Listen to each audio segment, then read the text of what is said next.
So get rid of the PNP and the JLP. That is what one virgin suggests, my people. And he's also suggesting installing an entertainer as the main political leader in Jamaica, my people. And the entertainer name we call would have been none other than Adidja Palmer, Vybz Kartel. He's stating that, a cartel for basically run the country, my people. You get me? I say, not sure what are your thoughts and your views, but make sure you like, share, and subscribe, and also click the notification bell, and make we take a listen to what the virgin has say quick and fast. Check it out.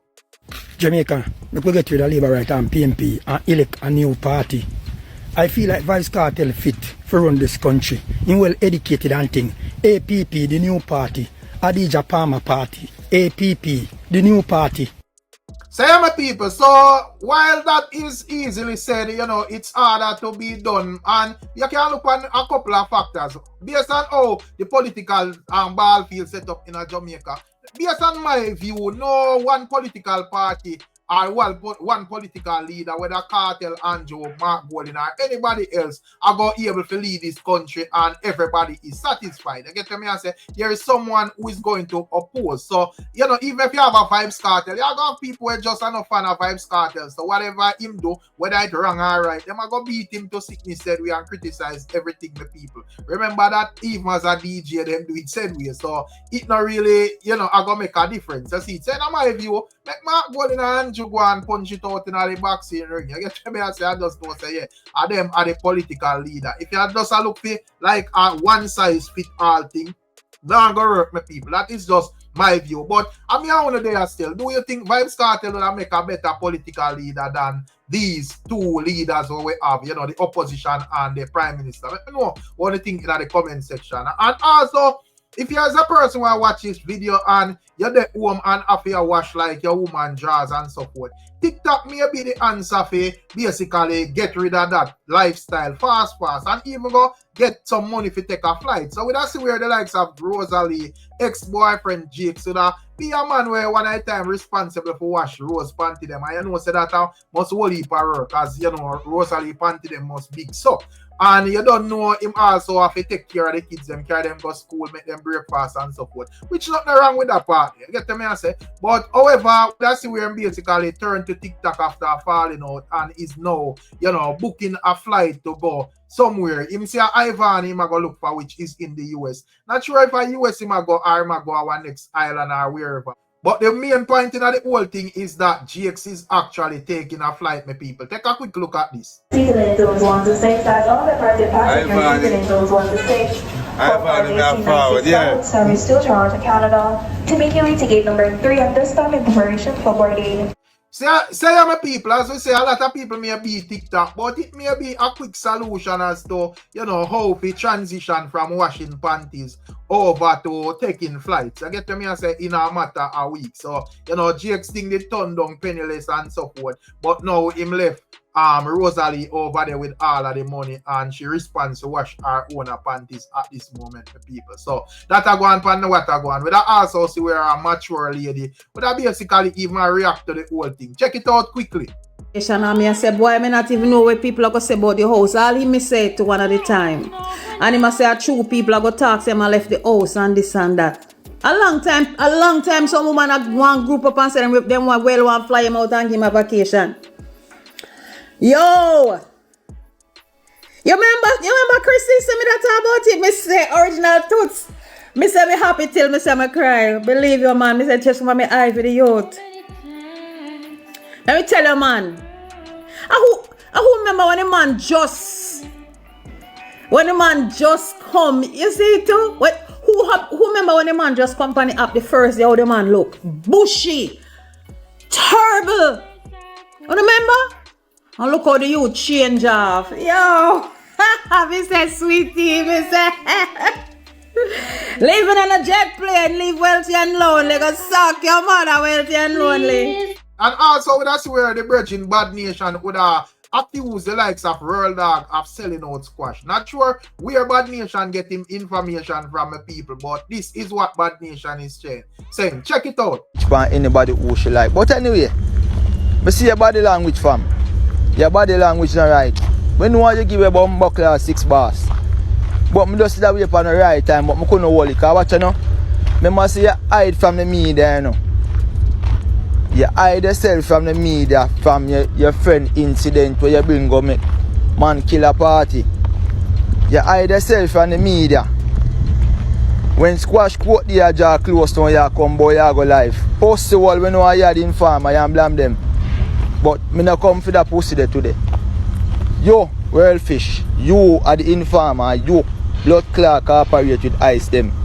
Because you know you're going to go to prison for your bum buckler friend death. You might not do it directly, but you cast it. In a state which for you there, at that I feed them law.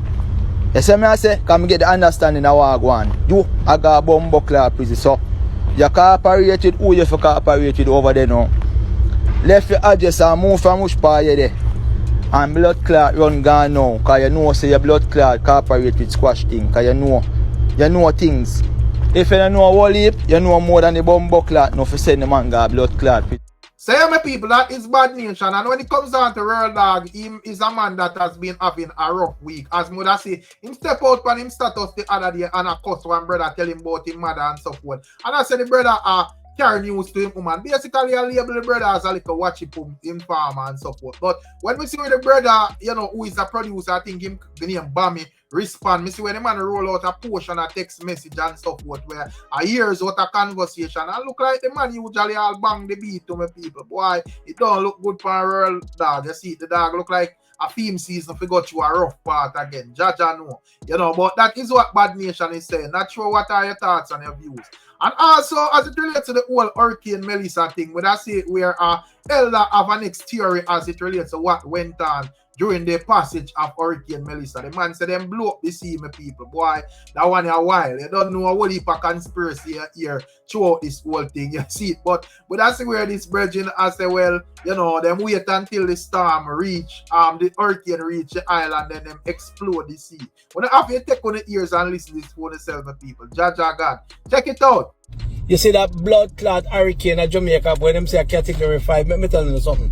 Yes, the hurricane was coming. Me not make up no bomber clot story. I mean, I come up for nobody no more a blood clot and keep silent. Me I talk it like it blood clot is. You see the bomber clot hurricane, you see how long it stay out at sea? Huh? You see how long it take for reach bomber clot Jamaica? Yes, the hurricane was coming. There was a hurricane, and yes, the hurricane reached Jamaica. But when it reached bomber clot Jamaica, I don't think it was even category 1. But they have something underneath the sea. I wait till the blood clot hurricane reach Jamaica, right? Then they blow up everything, then blow it up, blow up the blood clot sea with whatever they have underneath the sea, right? So with that connected to the bomber clot hurricane, with that and the hurricane connect together, it become category 5 and wipe out the whole of blood clot St. Elizabeth, Westmoreland, and over. You hear what me I say? Listen what me say again, you know. You know, listen what my bomber clot say. I read into it. The hurricane was part of man-made, right? The hurricane itself wasn't even bomber clot category 1. But it's when the rain and everything reach at Jamaica, with the little wind where they have in it, that was the time, that was what they were bomber clot waiting on.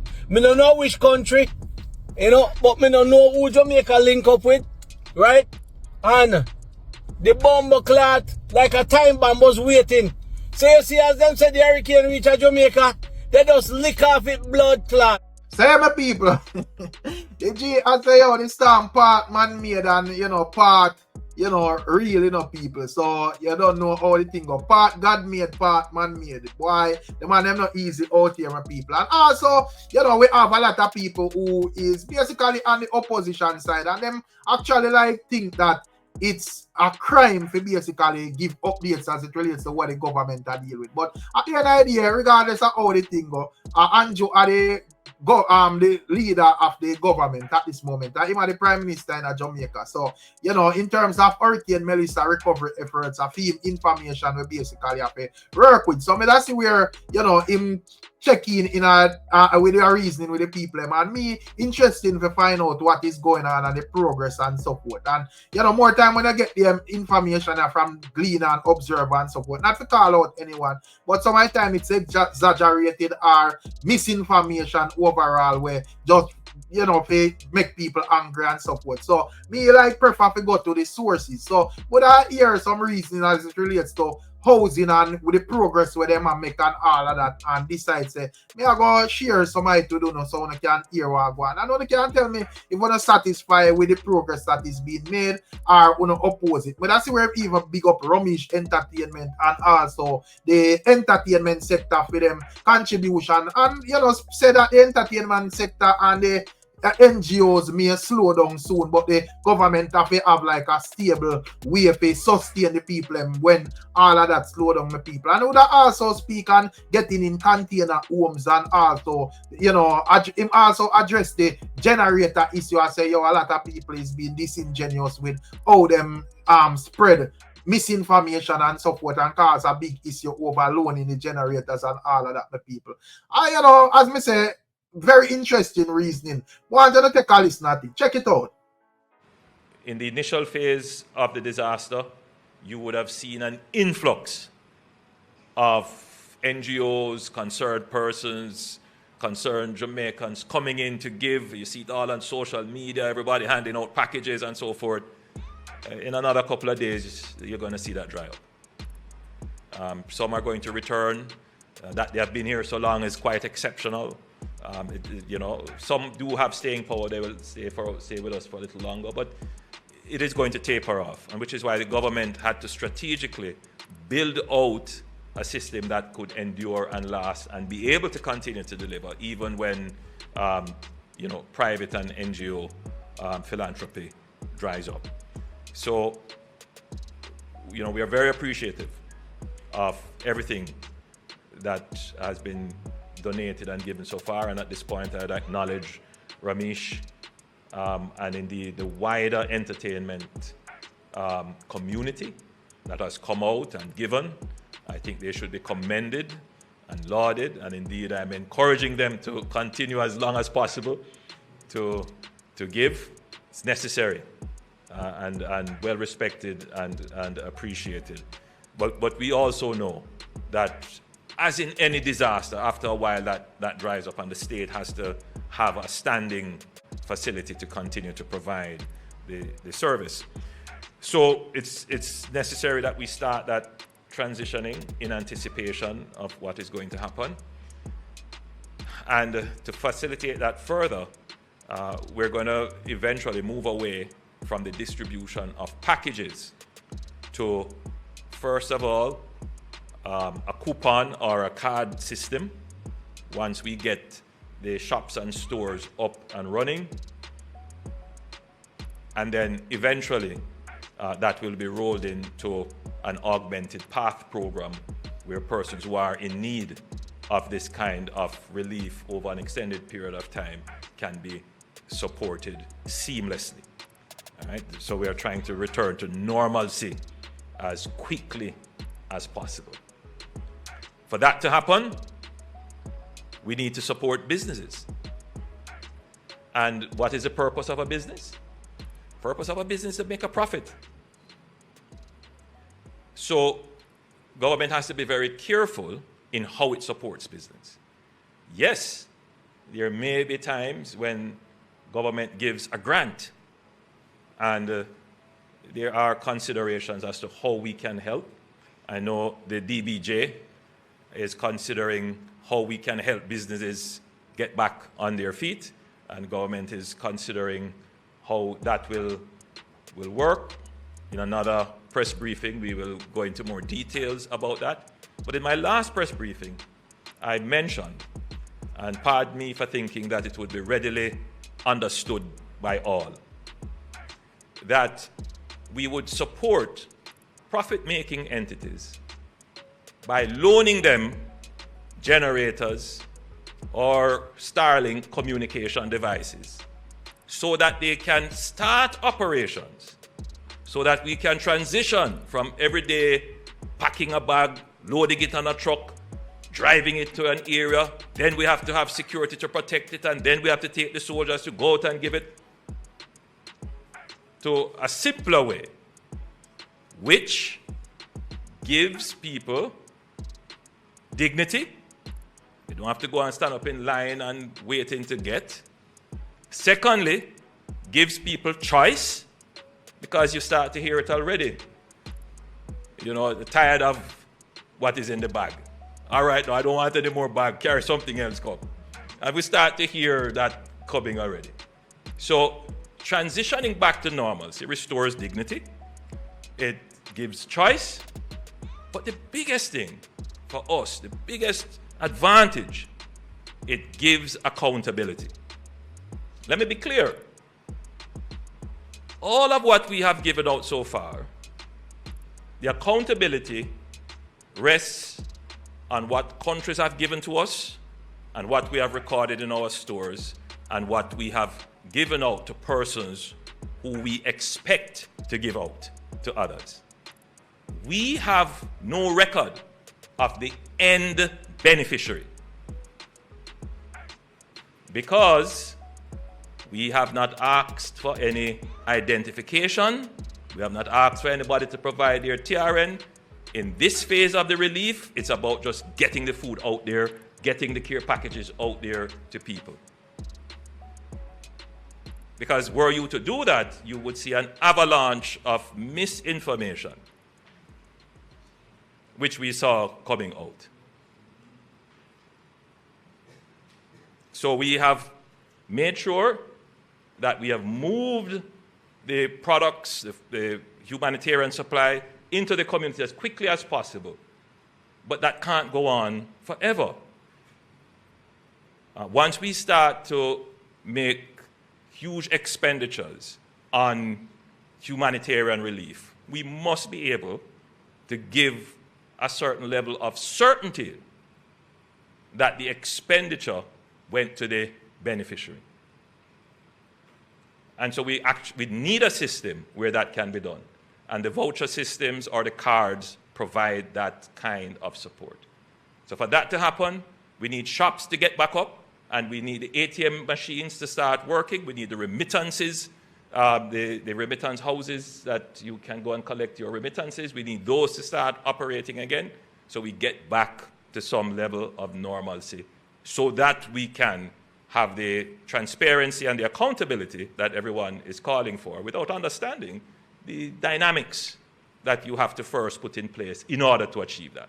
And so we are well on our way working with that. Minister Hill has been tasked with doing this. He has so far identified 48 business entities in 2 of the affected parishes. They are seeking to expand that rapidly. And we will, through the program that I have announced, provide through a loan the facility. These are profit-making entities, the facility for them to stand up their operations so that they can have electricity, they could get a refrigerator, we could help them with a Starlink, or maybe their roof is off, we could help them restart. And as I am on generators, again, I thought it would be obvious, but these days I learn not to take everything as obvious. You have to explain in excruciating details because there are those who either don't know or are deliberately trying to confuse. And let me explain in excruciating details. There are 900,000 Jamaicans impacted. 150,000 houses. So far, Minister, you can recall how many generators we have gotten? It's less than 1,000. 500. Now, all of the smart people who are talking about how we use the generators, how do I decide who gets out of the 900,000 people who could claim 500 generators? I keep saying to people, do not listen to the mischief and nonsense. And as your Prime Minister, my job is to make sure that you have the information. You can do with it what you want, but the record must be there so that those who are vested in mischief who carry information falsely with malice, that you can counter them. So a lot of the nonsense you hear, you can dismiss it. 500, it's less than 560 generators so far. None of those generators will be used in the program I just mentioned, which is to provide a loan or a grant to businesses that we're trying to stand up to ensure that the private sector supply chain starts to operate. All of the generators that we have been given through private donations or through bilaterally from other states will be used to build resilience in the public operations. In that way, we guarantee that the benefit of the 500 is multiplied to benefit everyone. So what we have done, we have said that we're going to give the generators and other such items that build resilience, we're going to give them to our police stations that now don't have.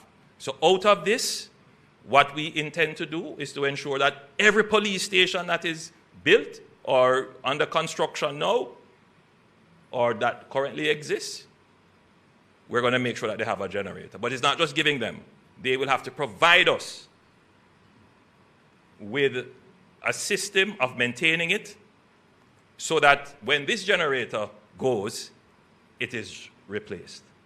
So that we can now say, when we are hit by another disaster, our police stations have backup capabilities. If you go into any of the communities that have been badly hit, where are people gathering to get their phones charged and to get communications? They are going to either the police station, the municipal office, the fire brigade. So we're going to provide as many of these generators, providing they meet the required specs, to these operations, to the emergency services and the critical services. And that's what we've been doing. I personally have given to 3 police stations. And the people there are very happy to have it, because that's where they go to get some electricity to charge their phone and have safety in making their calls. And I know that the same thing has been done with the Starlinks that we have gotten, that they have been used to give to hospitals, the police station, the fire brigade, and so forth. So that's how we are using it. And that's the smartest and best way to use it to ensure that the average person benefits from these donations. And I'm sure that our donors would be far more satisfied to know that these are used in the public good and not given to private persons. I can only ask for the patience of Jamaicans. I know it is incredibly frustrating when you don't have any electricity and you just look across the road and your neighbor has electricity and somehow you feel that the system will fight against me. I assure you that is not the case. I can't explain to you the technical issues, but I figure it has something to do that not everyone is on the same grid and connected to the same supply, and so it does take time to get all the various grids back up. All right, but I'll leave that to the JPS to explain. Now, we gave JPS a challenge 2 weeks ago. We gave JPS a challenge. And the challenge was that they should get Montego Bay, the second city, the second main commercial hub of the island, up and running by December 15th. That's the challenge. And I'm pleased to say that the hip strip has electricity. I gather that there was quite a crowd watching on big screen the football match last night, probably in the square that they were watching it. So electricity, I gather, is there, and almost every day communities within Montego Bay proper and surrounding are getting electricity. So the intention is that by the 15th of December, the tourism hub of Jamaica, Montego Bay, should be electrified. So by the 15th, December the 15th, we should expect that the Elegant Corridor should get full electricity. That's the challenge, and they are working assiduously towards this, and I am giving them as much support as I can to ensure that this is done. Housing and shelter. Now, this is what I know most Jamaicans want to hear about. Now, as was said before by Leela, this is the largest devastation in the recent history of Jamaica, certainly in our independence history. No government has ever had to deal with the magnitude of this kind of devastation. $8.6 billion, 8.8. So, we had estimated in the first tabletop assessment 6 to 8, but the recent, I know when the country hears 8.8 billion US dollars, there are those who may say, boy, this is the reggae boys match all over again. No, there's victory in sight. There's hope, there's victory in sight, there's victory in sight. Yes. Not all of that $8.8 billion, or whatever it may end up being when the final assessment is done, is on the account of the government. A large part of that would be private assets that have been destroyed. The hotels, we've seen some farms destroyed, manufacturing, private homes. Some of these are insured. So there is likely to be an inflow of insurance resources to treat with those.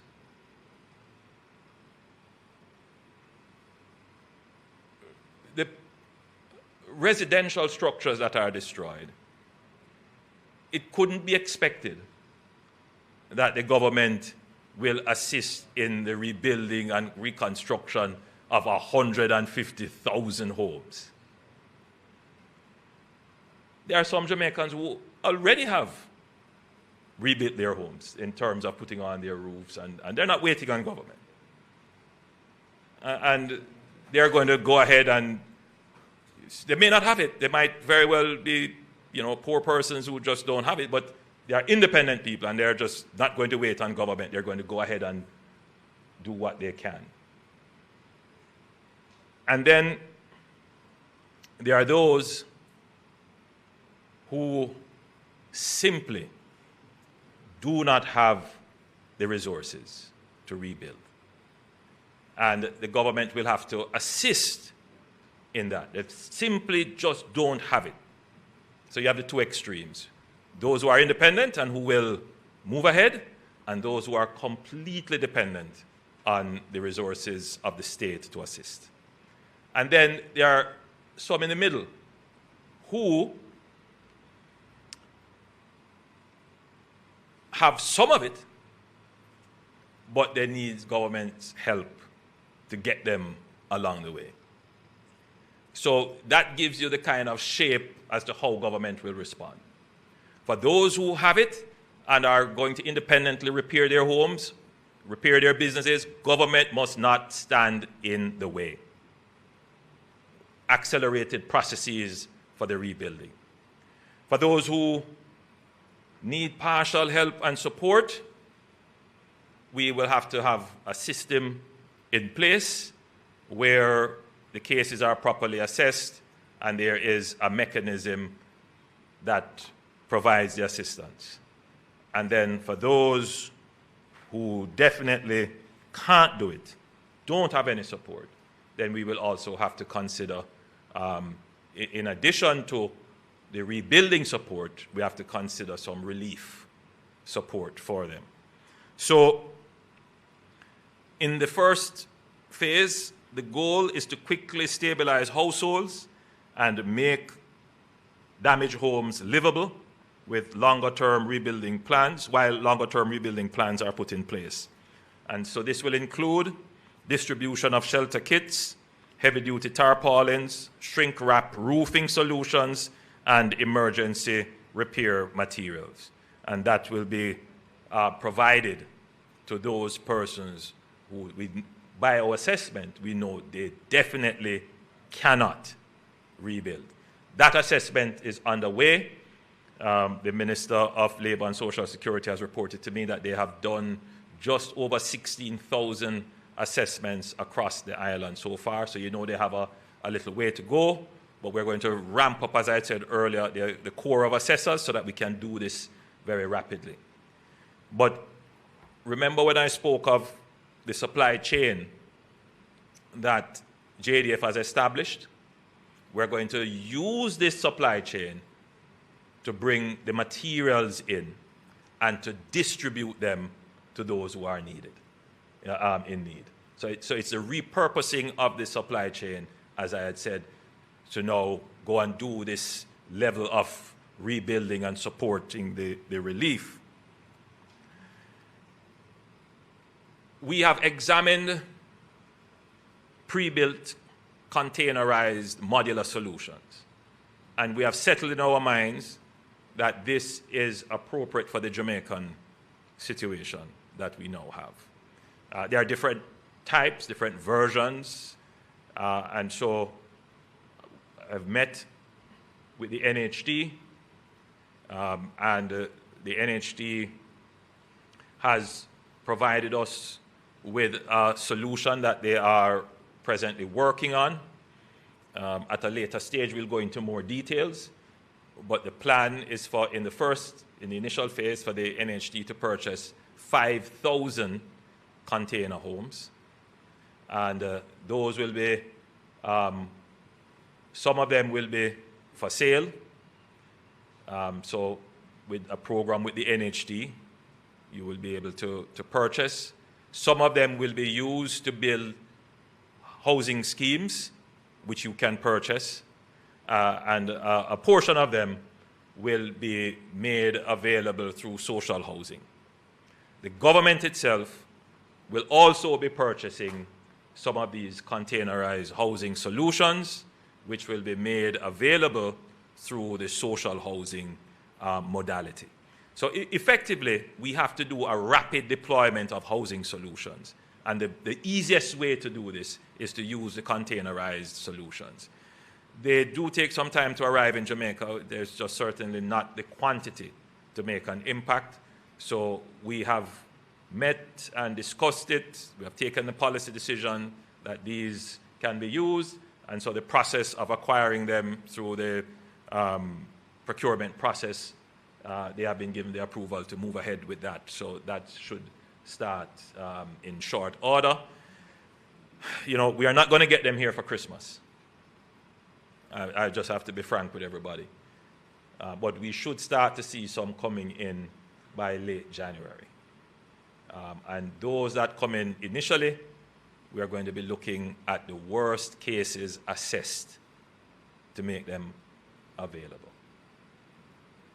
For Christmas and for the initial stages, we're going to have to try to do the shelter repair kits, the heavy-duty tarpaulins, and those kinds of solutions, in addition to the rebuilding, the actual putting on roofs and so forth, as much of that as we can in the coming weeks leading up to Christmas. But the containerized solution does take some time. The shipping is between 30 to 90 days, just that alone. Then there is some procurement and other administrative and bureaucratic things that might take up the time. So we're really trying to cut it as quickly as possible, as short as possible. But even with the best efforts, there may be some challenges. Yes, the government will give rebuilding grants. I cannot say how much those will be or the categories right now. I mean, we have decided on the category. The burial framework will apply, minor, moderate, and severe, but that needs an assessment. And so that's what is kind of holding us up why we can't pay yet. Now, we're not going to wait until we have assessed every single house, but we do need to reach a critical threshold where we begin to see how the damage is stacking up from a statistical point of view. So we know how much to allocate for minor repairs, how much to allocate for moderate repairs, and how much to allocate for severe. And we actually need the report so that we can establish the threshold. What exactly is minor? What exactly is moderate? And what exactly range is severe? So we're not yet at that threshold. I suspect by the time we reach 30,000 assessments, you would start to see the kind of repetitive nature of the damage, and so you can establish what the thresholds are. So we should get to 30,000 very, very soon, based upon the work that ODPEM is doing in expanding its core and coordinating, and the work already being done by the Ministry of Labour and Social Security. So there you have it, my people. As me say, if you there, I want to listen to more of hear on the thoughts, on the views, if satisfied with the progress that the government has been making, or we don't have an issue same way. Whichever way it go, want to hear what I say in the comment section. Big up on yourself and bless up on yourself. And as usual, we're catching another one. I don't know we're there as usual. So I'm out.